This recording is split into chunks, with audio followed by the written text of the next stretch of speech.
My story is one that's very complicated because for almost 9 years, I went back and forth to the same doctor, explaining the same things and being turned away.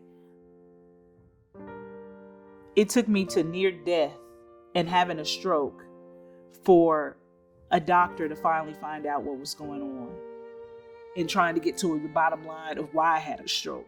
Then found out that I had high cholesterol, that my LDL levels were extremely high, and never had heard LDL levels before that. The first reaction I had was, of course, fear. It's devastating.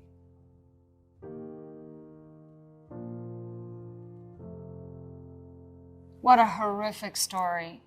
It makes me feel incredibly frustrated, knowing that we've got the tools, that we have the medicines, that we have the physicians out there, that patients still have to face this agony, the not knowing, and the near-death experiences that today are absolutely preventable.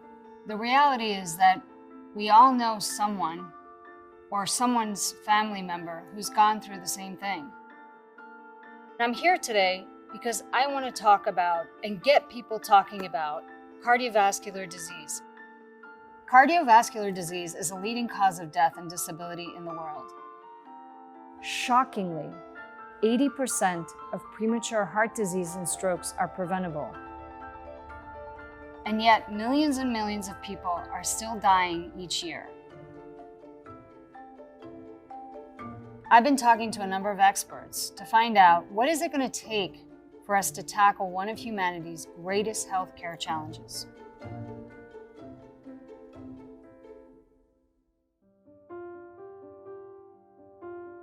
My guest today is Neil Johnson. He's the Executive Director of Global Heart Hub and also a strong patient advocate for cardiovascular disease.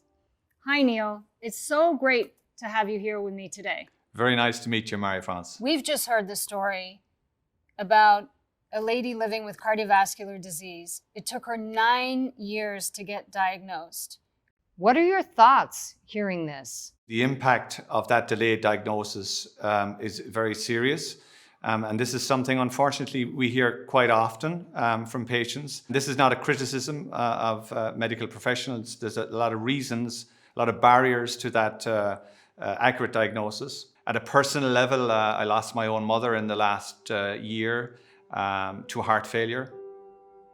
And that really brought me very close to the reality of living with a chronic condition such as this, and highlighted to me the many unmet needs from a patient perspective.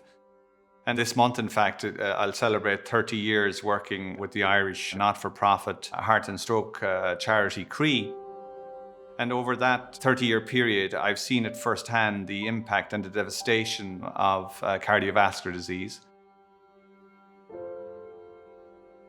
When you think about what's happening in the cardiovascular disease context today, would you define this as a crisis? Absolutely. I think part of the real crisis is that I think we've become too complacent. I don't think we're seriously addressing this enormous burden on society. 15 million people globally dying every year from a condition that we know pretty much the causes of, and we also pretty much have the medicines and technology available to treat. Yet in many countries, my own included, right now we don't actually have a national cardiovascular health strategy.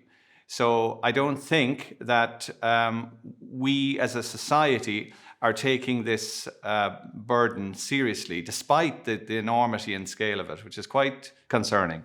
We almost need to reframe the discussion about cardiovascular disease. We have to take a fresh look at it and really wake people up to the reality of just how significant a burden this disease has on our populations. What do you think some of those solutions might be? Really look at strategies around educating the public around what this condition is, and introducing into the system mechanisms by which you can detect it, and to encourage and maybe, dare I say it, incentivize early intervention and ongoing management to avoid death and disability. There is an absolute necessity for that patient-doctor relationship to be one of equal partnership, to be one where the patient fully understands their condition, fully understands their therapy, and fully understands the necessity to adhere to that therapy. We have a slogan here, own it, check it, sort it. And by that we mean understanding your cardiovascular health, checking it, visiting your doctor regularly, asking for those checks of cholesterol and blood pressure and general risk factor assessment, but equally also understanding your family history and understanding if there is a history of cardiovascular disease. And then sorted, of course, means being the advocate for your own healthcare, ensuring that everybody is working together to ensure that you get the best possible outcome.